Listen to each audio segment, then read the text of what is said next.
Many Republicans who believe that getting something on the Republican side is not going to be easy, that the divisions that we see between the center and the right in the Republican Party will become only deeper. What gives you confidence that this With can all actually due happen? respect, I don't think the American people elected Congress to do things that were easy. They elected them to make a government that works, to work properly, and to work for American people, and that's their job. And if they can't do it, then they need to get out of the way and let somebody else who can take on a heavy lift and get things accomplished. Phil? Sarah, you're talking about a comprehensive immigration fix from Congress in a span of 6 months, and much to the president's frustration, Congress hasn't been able to really do much at all this year. What gives him confidence that they're going to be able to act on immigration? Has he spoken to any congressional leaders since making this DACA decision? He's spoken to a number of leaders, but hopefully, as you guys all know, they just came back from a 3-week vacation. I think that they should be rested and ready to take on some big challenges that America faces. Why put the fate of the lives of 800,000 Because dreamers, it's Congress's people in job there? to legislate. It's not the president's job to create law. It's not. It's Congress's job to create legislation. I think that's something we all learned in 8th grade civics. I know I certainly did, and I think that every member of Congress should know that that is their duty, and we're asking them to fulfill it. It's pretty simple. I think that the American people elected them to do it. And again, if they can't, then they should get out of the way and let somebody else take their job that can actually get something done. Jim? It sounds like the president is saying, and you're saying, that if we're going to allow the Dreamers to stay in this country, we want a wall. Is that accurate? I don't think that the president's been shy about the fact that he wants a wall, and certainly something that he feels is an important part of a responsible immigration reform package. Can I ask you one follow-up question? Why did the president not come out and make this announcement himself today? Why did he leave it to his attorney general? It's his decision. These kids and their lives are on the line because of what he's doing.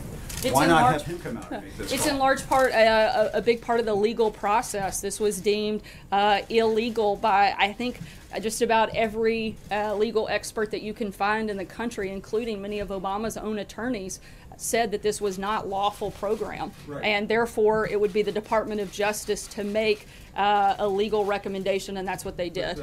Stephen? This morning, he repeatedly referred to DACA recipients as illegal aliens, and at one point he intimated that hundreds of thousands of Americans did not get jobs that were taken by DACA recipients. Does the president share that view?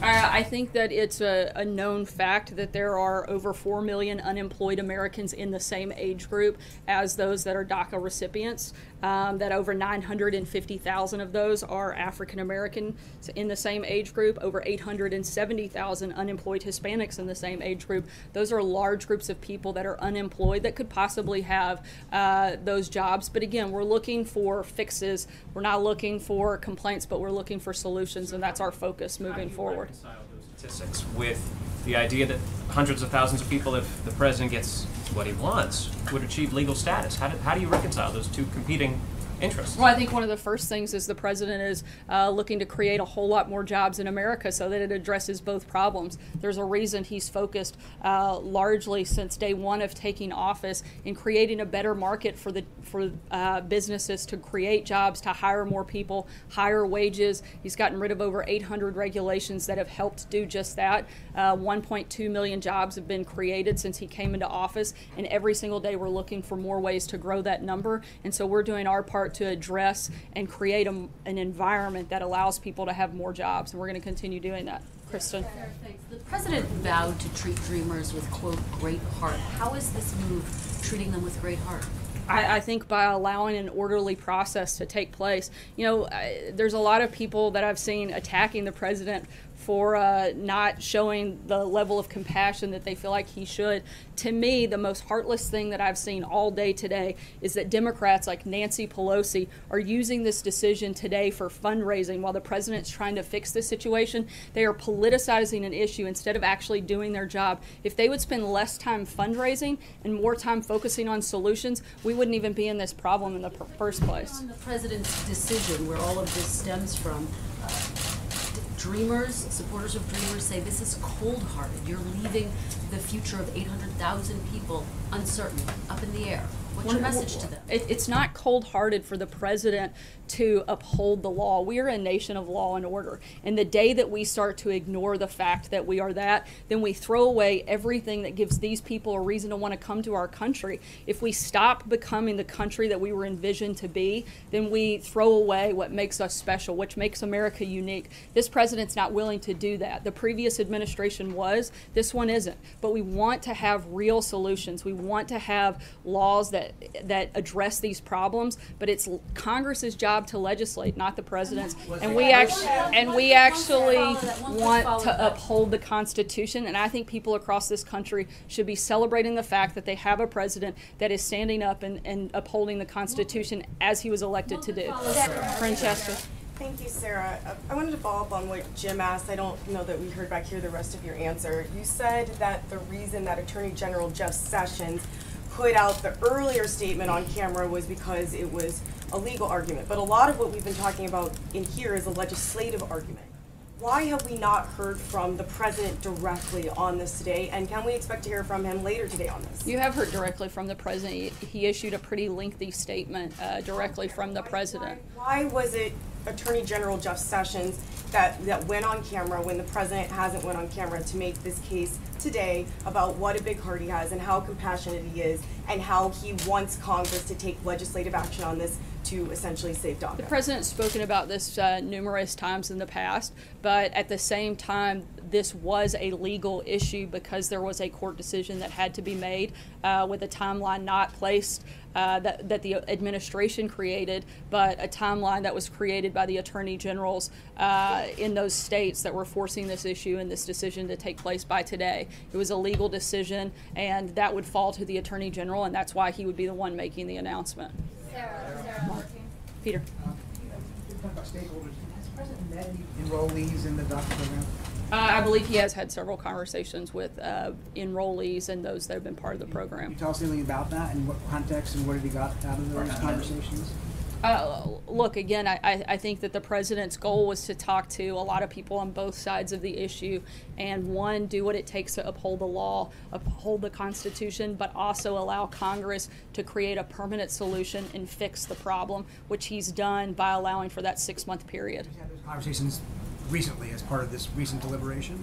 Again, I'm not sure on the exact timeline, but I know he has had many conversations with people on both sides of this issue. Certainly people that support keeping it as is and those that support getting rid of it. People will be affected by it, though, right? Right. Again, like I said, I know had conversations with people that have been part of the program. No. Sarah, Go ahead. sorry. The president. I'll go here and then I'll come back to you.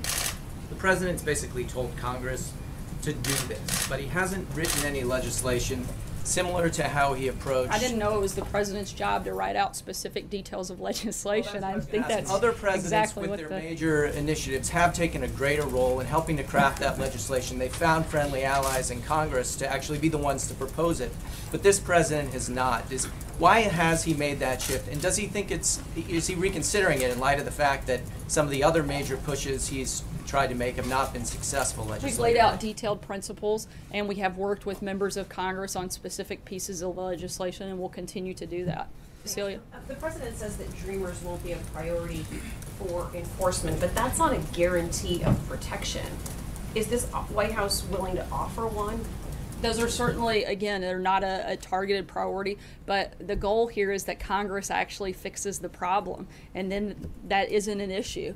And so that's the focus over the next 6 months, is making sure that something takes place, that Congress does their job, and a real solution is implemented. But is there a way to put this in writing so that these 800,000 people who are very fearful of ending up in a country that they don't know have some guarantee that in fact they won't be deported in 6 months? I think that the statement that the president put out earlier today lays out what the priorities are and lays out what the focus of the administration is, and that if they are not targets, they are certainly not priority targets of this administration. They weren't before and they won't be now.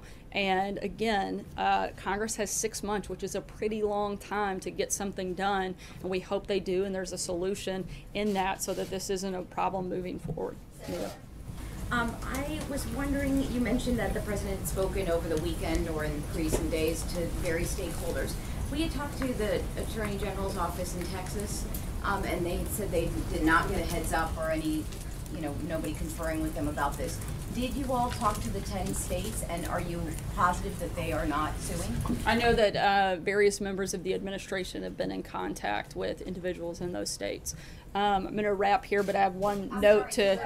Wait, you didn't answer the second part. I have one thing I'd like to just add. The president will be announcing the donations that he will be personally making to the various charities, and thank you to those of you that have submitted. We had several people put in submissions, and he'll be doing that tomorrow. And again, I know there were a lot of questions over the weekend. That will be a personal donation of $1 million from the president to various organizations and charities, many of which came from this room. So thank you again for that. Hope you have a good day.